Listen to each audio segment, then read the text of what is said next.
1. In your face, all over the place. We're online 24/7. 24/7. You're listening to the hottest internet station. From beautiful Saline in southeastern Michigan. Around the world at sunsskymysteries.com. This is the 2009 Top 10 Webcam in the World winner. This is SETV.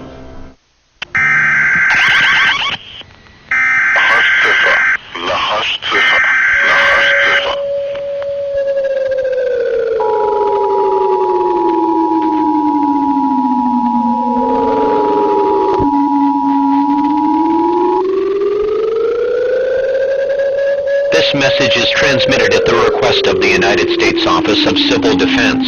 At 3:40 p.m. Pacific Standard Time, NORAD detected a long-range nuclear missile launch in North Korea. This missile is believed to be headed in the direction of the Los Angeles metropolitan area. It is believed that it will impact this area within the next 1.5 to 2 hours. All residents within a 400-mile radius of this area should seek a fallout shelter immediately.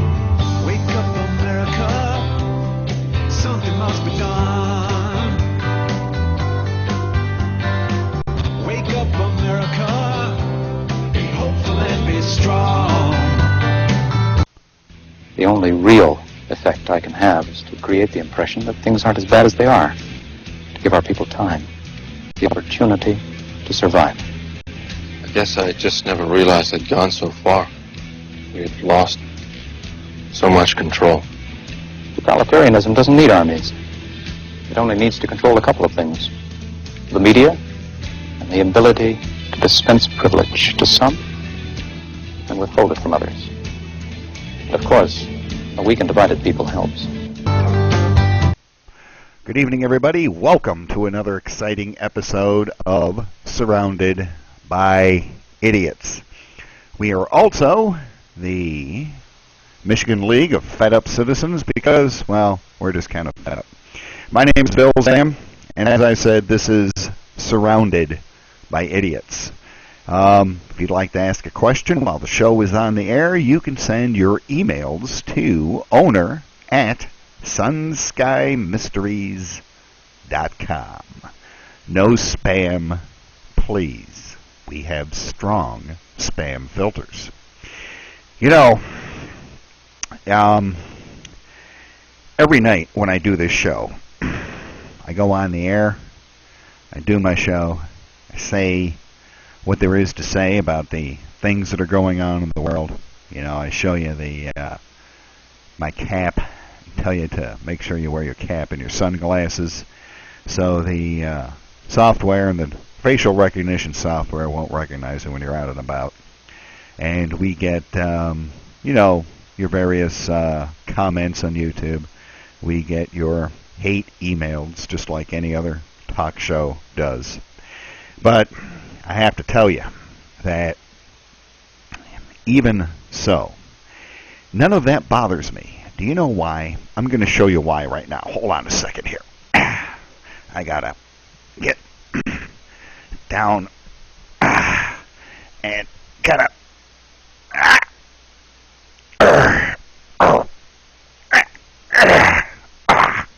Okay, this is why none of this stuff bothers me. Because I got myself these. That's right, they're made out of steel.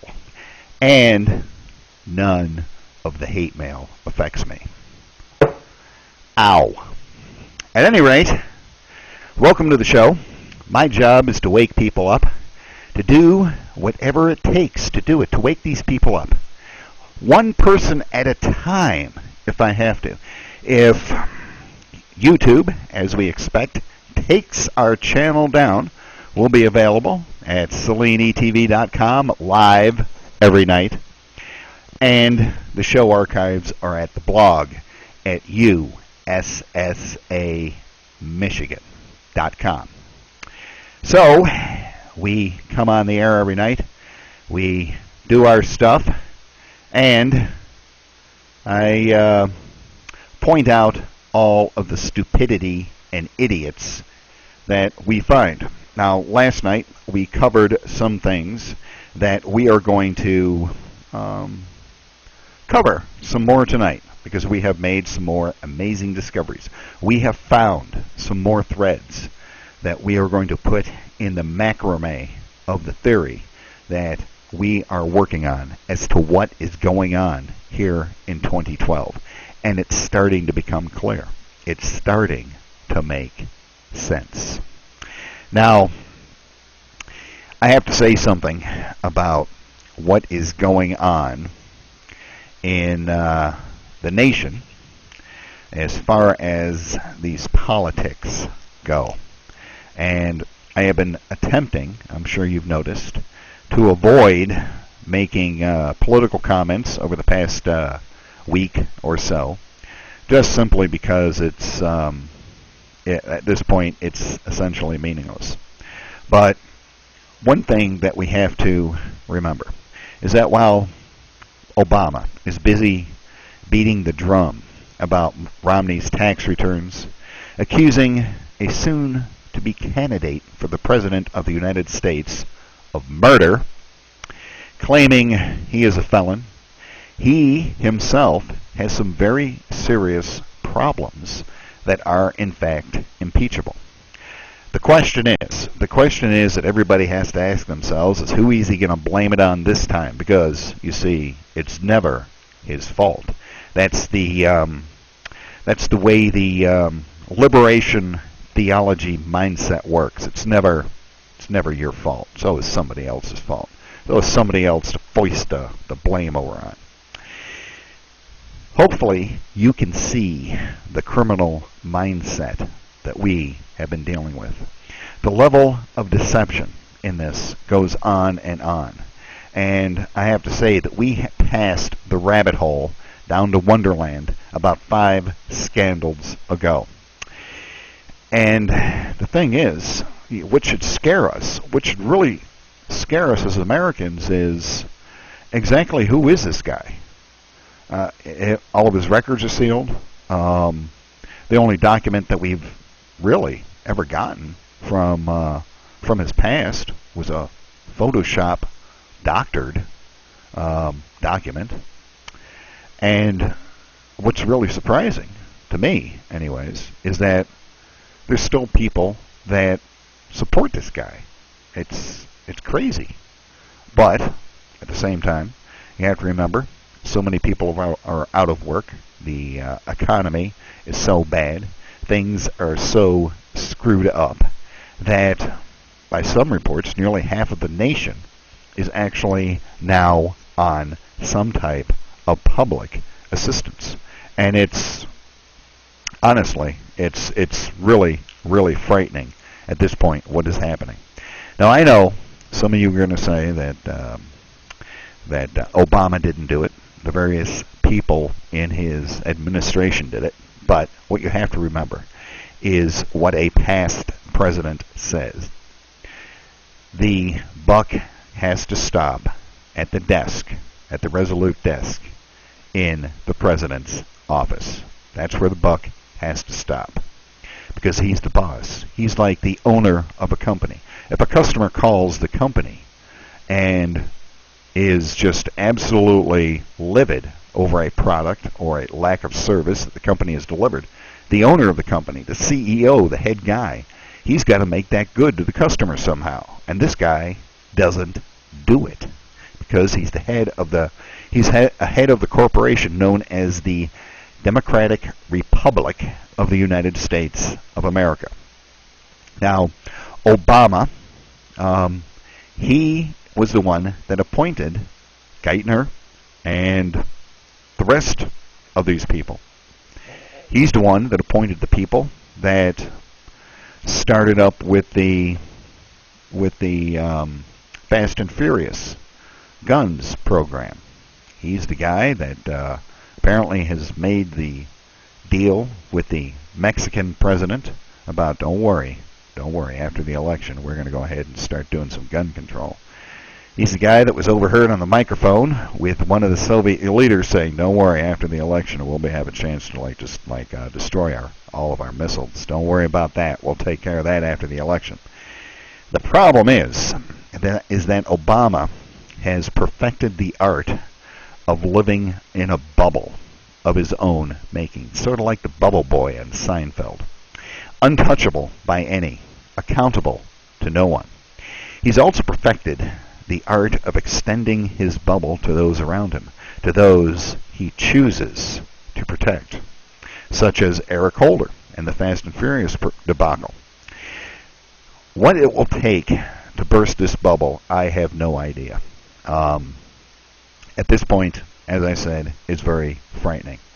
What we have to hope at this point, that we have to hope we haven't gone so far down this path that the rumors that we've heard from the Department of Homeland Security are in fact not true, that they are gearing up for massive civil unrest around the time of the elections.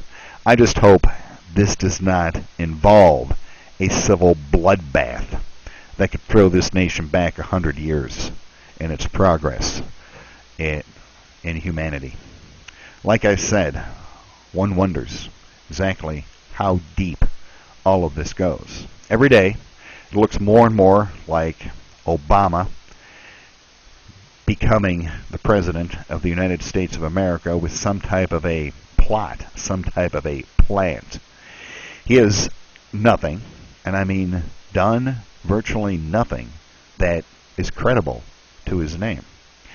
The guy was never vetted by the fourth branch of government. That would be the journalists, the newspapers, as it was intended by the founding fathers.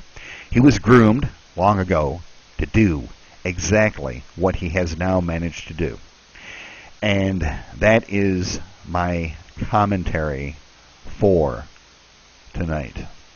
After that, whether or not this show makes it up to YouTube is anybody's guess. But you never know. I might just go ahead and relent and upload it tonight, or after this show is repeated overnight, looped a few times on this channel that you're watching it on, maybe then we'll upload it and, just make sure that everybody knows where our archives and the show site are. So, anyways, getting back to what we were talking about last night with the Earth changes and the macrame that I have been building into a theory. And tonight we have some more clues. Some more clues that I am sure right now that the guy with the heart attack gun, he's got that gun out. You know, like that one guy in the Jason Bourne movies. You know, the guy that's always laying on the hotel bed waiting for the phone to ring. And the phone rings, he just gets up and he goes off and starts whacking people all over the place.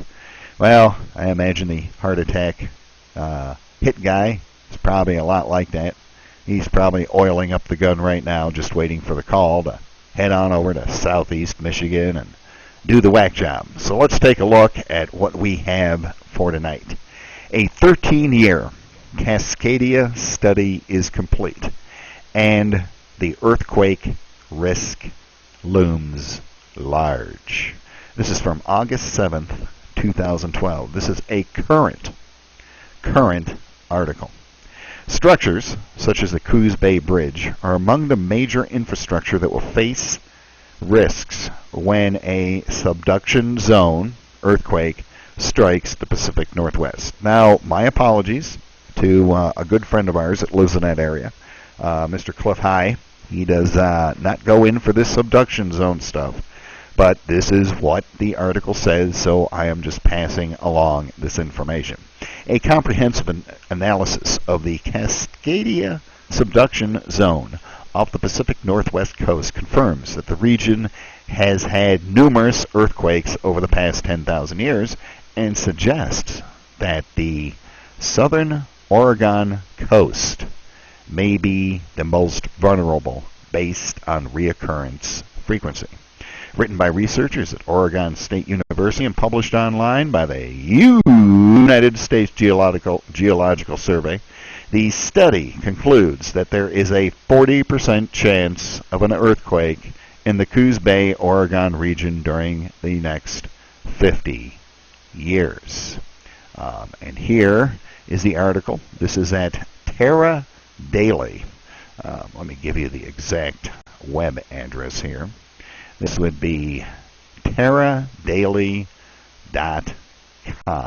And here is the article about the comprehensive study. And this earthquake could approach the intensity of the Tohoku earthquake that devastated Japan in March of 2011. Now, what does this mean in the grand scheme of things that we are talking about on this show, this theory that we've been exploring the past couple of nights?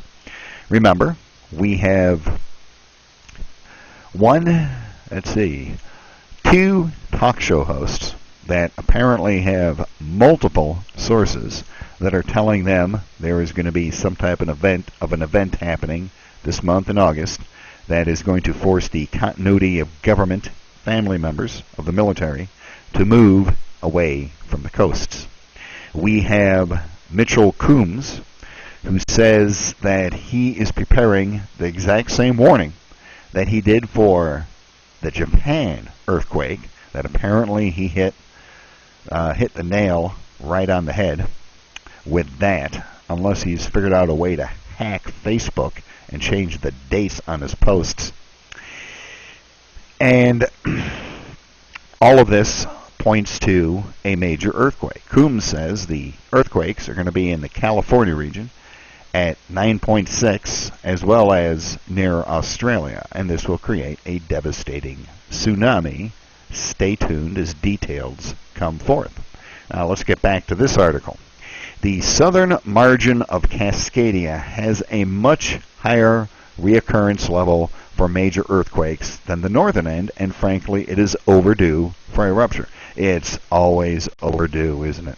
Yellowstone, oh my gosh, that thing's overdue for a major eruption. And the Canary Islands, oh my gosh, those are overdue for a major eruption. This is overdue for a major eruption. That's overdue for a major eruption.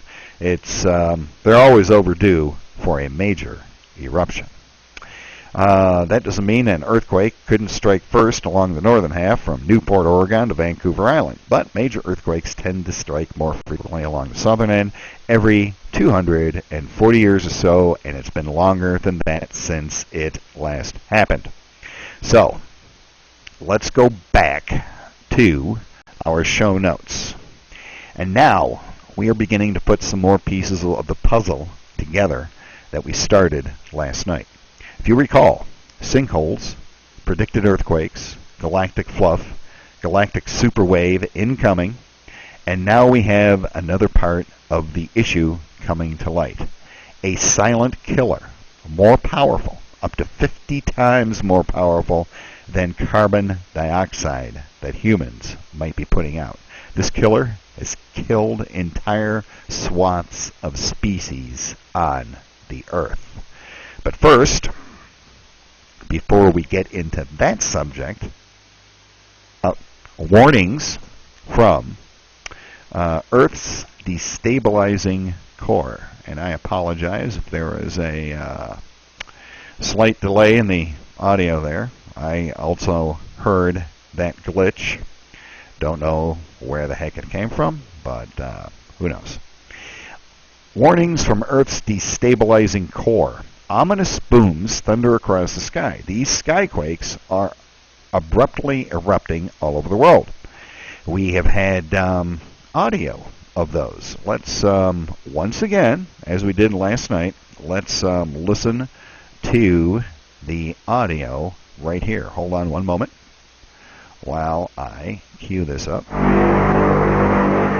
hold on one second while that comes up. There we go. Here we go.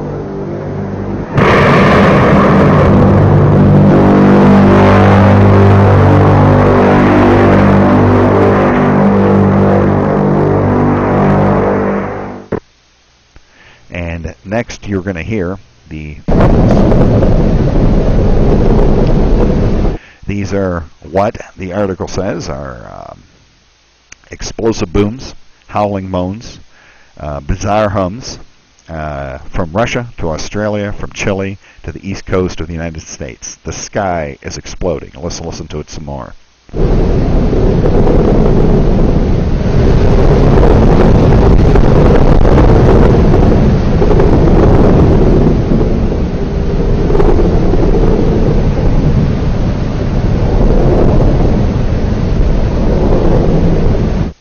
Pretty spooky sounding. As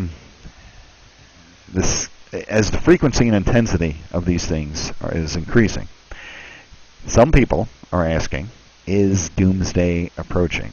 And some researchers fear that may be exactly what's going on. Despite the fact that a few believe the Earth may flip on its axis, that is not likely to happen. What is happening is that the liquid iron core of the Earth is spinning at a different rate than the planet's rotation, and the slippage is causing measurable migration of the Earth's magnetic field. Skyquakes are caused by harmonics deep inside the Earth, traveling from a mutating core through the layers of the planet to the surface. And I will add that perhaps, just perhaps, and this is my own theory at this point, this effect that we're seeing with the Earth's core, is it possible? Do you suppose that it might be possible that this is occurring because of an outside influence? Namely, as Cliff High says, particles that are coming in from the sun that are unusual. Could we be in for another Earth expansion period? Or, as many of us believe, is the Earth's crust shifting now because of the Earth's core spinning at a different speed than the rotation of the planet? Now let's go over here to the article. The article comes from, hold on one second, let me get down here to where the link is.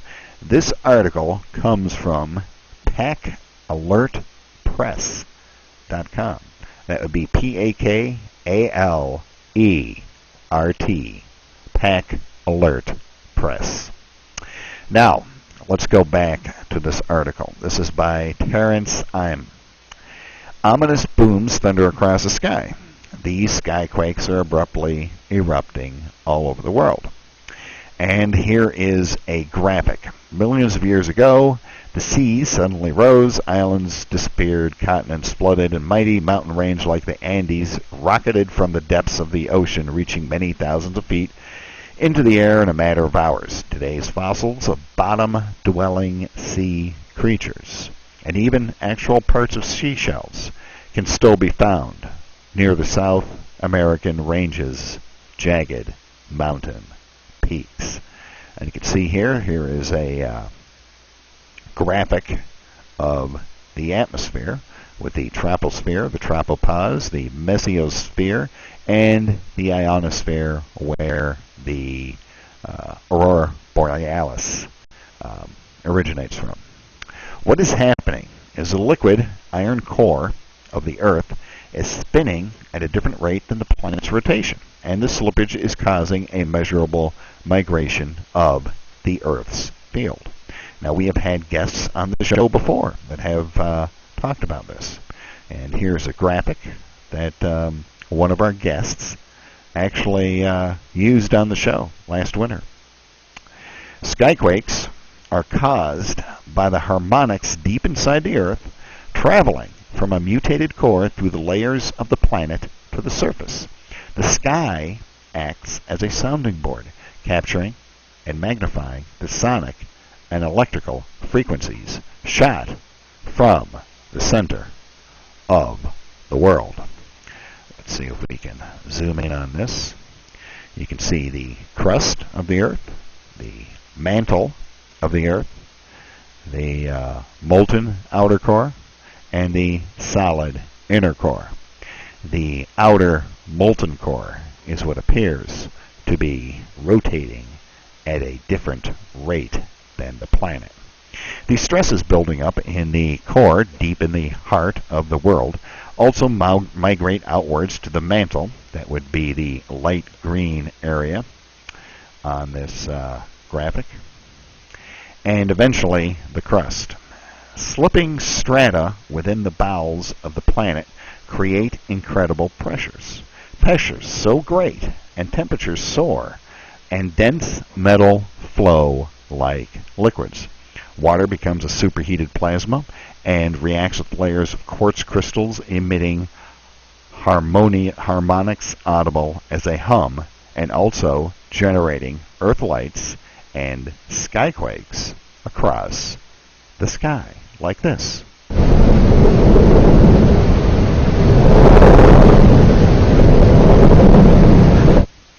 Vibrations affect the crystals and can set in motion massive earth changes, culminating with continental upheavals, massive landslides, coastal areas collapsing, and ocean beds becoming mountain ranges. Inside Earth underground, lightning is being transmitted planet-wide. Adding to the stress and fury are subterranean superstorms threatening to break out to the surface and bring with them death and destruction on an apocalyptic scale. Well, ladies and gentlemen, let's go back to our show notes and talk about that for a few minutes. Now, in the news, since the last time we talked, a mere short 21 hours ago, I know it's hard for you to wait those 21 hours for the show to come back on the air. There have been another 5 water main breaks due to sinkholes in Florida, and another train derailment in Maryland. That's about 11 train derailments in the past week due to sinkholes opening up. Now let's talk about a sinkhole. And what I was talking about before was something that is more powerful than man-made carbon dioxide. A sinkhole that was initially estimated to be by 200 by 200 feet, that developed late last week swallowing ancient cypress trees, 100 feet tall, near Bayou Corn and Grand Bayou communities in South Louisiana, is now reported to be 380 feet deep with a diameter of 372 feet, filled mainly with salt water with traces of diesel fuel, and only 1,500 feet from a cavern filled with butane, according to a Tuesday morning news report. Analysts report further hint the Texas Brine Company's cavern failed, but the butane cavern is failing. But the butane cavern failing is the worst case scenario. If a nearby butane-filled cavern fails, as it appears the brine cavern did, it can cause an explosion that could be felt up to 2 miles away. Let's take a look at the article. And this comes to us from Examiner.com. Sinkhole, now 372 feet in diameter, only 1,500 feet from the butane-filled cavern. Now, as we go through the article, after releasing information to the public Monday that the Bayou sinkhole is over 380 feet deep, researchers Tuesday reported that the diameter of the hole is now 372 feet and has now swallowed an acre of pristine swampland before oil, gas, and salt miners were able to arrive on the scene. Water analysis shows that the water in the sinkhole is comprised mainly of salt water and diesel, both used to stabilize unused salt caverns. Some closed salt caverns have diesel fuel at the top as a pad to prevent erosion of the salt from the brine. In other words, what they're doing is, if you picture this can, this aluminum can, as the salt cavern. They fill it up with water, and what they do is they put some type of oil, in this particular case diesel fuel, at the top to keep the water from eroding away the salt. Because, as you know, oil floats on top of water. Let's go back to this. Monday's disclosure possibly point to Louisiana Department of Natural Resources suggestion this Friday that the sinkhole was caused possibly by the failing of the Texas brine cavern. Texas Brine Company mined deep below the surface for decades, but plugged the mine last year by filling it with 20 million barrels of brine, a process that meets the definition of environmental modification. The company brought geologists from Florida to establish the best way to learn what is going on beneath the surface. So, that is what is happening in Louisiana. If this sinkhole gets to the butane cavern, we will apparently, if I'm reading the rest of this article right, we're no longer going to be able to have butane lighters for our pleasure. I don't know where the butane in the lighters comes from, but one would assume that they pull the butane out as they find it, but apparently there's a cavern down there that's filled with butane, and they're worried about the whole damn deal exploding. Now, let's take a look at something else that's related to the story that I told you about previously. The possibility with this Earth core and everything else causing superstorms. Well, guess what? Not just one pole, but both the North and South poles are experiencing superstorms that are affecting everything. The Antarctic superstorm is called a worldwide storm surge. We, of course, have links. Now, there is another article about the North Pole superstorm, and it says this. Do you know the meaning of the term flash melting? Think about all of the ice in the world suddenly melting, like at the end of the last ice age. That's when, from one day to the next, large swaths of ice disappear. On the University of Bremen sea ice concentration maps, we're going to take a look at those in a minute. We witnessed one such instance last year when a relatively large and intense low-pressure area moved in from Alaska over the ice in Beaufort and Chukchi Sea regions. It lasted about a day or two and then quickly faded, but the effects were spectacular. Let's take a look at the South Pole storm. Let's go over here. And here is the South Pole storm. Let's see if this will actually work. There we go. Hold on. There. Now, let me see if I can zoom in on this. We're running Java, a Java animation, so it might get kind of hinky here. There we go.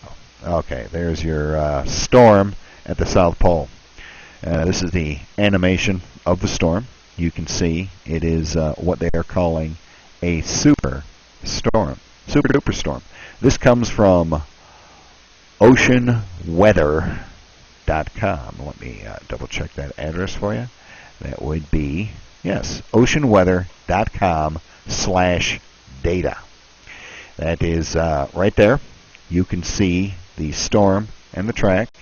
It is very, very disturbing. It is affecting, I don't know if you can see the arrows on the broadcast screen, but you can see it is affecting the weather patterns worldwide. Now, let's go over here to the North Pole superstorm and see what we can see. Here we go. And this one is also animated. This is the storm at the North Pole that is stripping away the ice up there. here we go. You can see this storm that is there at the top of the world, as well as the one that's at the bottom of the world. And here we go. Now we're going to see it again. You can see the North Pole. You can see where this storm is right there. And here is the predictions for this storm. You can see it's not going to go away. And according to the person that wrote this article, tomorrow will be like today, a huge storm. Wednesday and Thursday are going to be massive. That would be today. Friday will just be big. Fortunately, these forecasts can change from one day to the next. So there is a chance the winds will not be as strong. Apparently, the millibar reading up there at the North Pole is unbelievable at 970 millibars at sea level. The gale and wall of water that swept over the low-lying area of the Yukon shore in the summer of 2000 were typical of a growing phenomenon in the Arctic, one with important environmental and social implications. As Arctic Ocean ice disappears and waves build over the ever larger stretches of open water, the Atlantic coastline is being buffeted by more intense gales. And that is another piece of the puzzle. And now we're going to get back to an article that was published on August 28th of 2003. And this comes to us from Science Daily. So this isn't some Johnny-come-lately gloom and doom article, or gloom and doom if you prefer. This particular article was written in 2003 by a well-known scientist. Let's take a look at that article. What caused the worst mass extinction in Earth's history 251 million years ago? An asteroid or a comet? A greenhouse effect? Volcanic eruptions in Siberia? Or an entirely different culprit? A Northwestern University chemical engineer believes the culprit may be an enormous explosion of methane or natural gas erupting from the ocean depths. And that is, let me see here, let's go right here to the Science Daily article, Methane Thought to be Responsible for Mass Extinctions. In an article published in September of 2003, September 2003 issue of Geology, Gregory Reiskin, associate professor of chemical engineering, suggests that huge combustible clouds produced by methane gas trapped in the stagnant bodies of water and suddenly released could have killed off the majority of marine life and land animals and plants at the end of the Permian Age, long before dinosaurs lived and died. So, that said, that is another one of the threads that I am attempting to pull together. The mechanism might also explain other extinctions and climate perturbations like ice ages, and even the biblical flood, as well as be the cause of future catastrophes. Reiskin calculated that some 10,000 gigatons of dissolved methane could have accumulated in water near the ocean's floor under high pressure. If released quickly, perhaps triggered by an earthquake, the resulting flood of methane would have an explosive force 10,000 times greater than the world's entire stockpile of nuclear weapons. And overturned oceans, conflagrations plus flooding, and that would cause extinction. The last time this happened, 95% of marine species and 70% of land species were lost. And that, ladies and gentlemen, is quite disturbing. And, sadly, it brings us to the end of tonight's show. We have some more news stories to cover, but we are going to wait until our Saturday edition because we're doing the shows Tuesday, Wednesday, Thursday, and then a Saturday night show. So I can hit regular news items on Saturday night, perhaps go longer than our planned hour during the week. But I have exhausted the topics to talk about. We are, in fact, working on getting you to be able to get on our secure chat server that we run here in-house. This isn't a service that we buy. We own and we run the server itself so that you can chat with us when the show is on the air or when the show is not on the air. So we're working out rules and regulations and, attack cats and things like that we have to use in order to keep the Russian and Chinese spammers from coming in and taking over the chat, which we will not allow.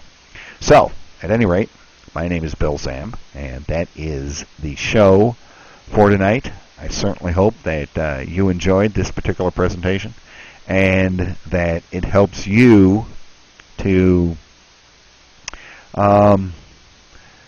ascertain exactly what may be going on here on the Earth. So we're going to go ahead and shut down the server. I think what I'm going to do is upload this episode to YouTube right now and then put the loop back on the stream. So the stream will come up in about a half an hour from now. So I appreciate everybody stopping by. Don't forget that the show archives are now at ussamichigan.com. And we will see everybody Saturday night. Have a good evening. Thank you for stopping by. Thank you for watching the show.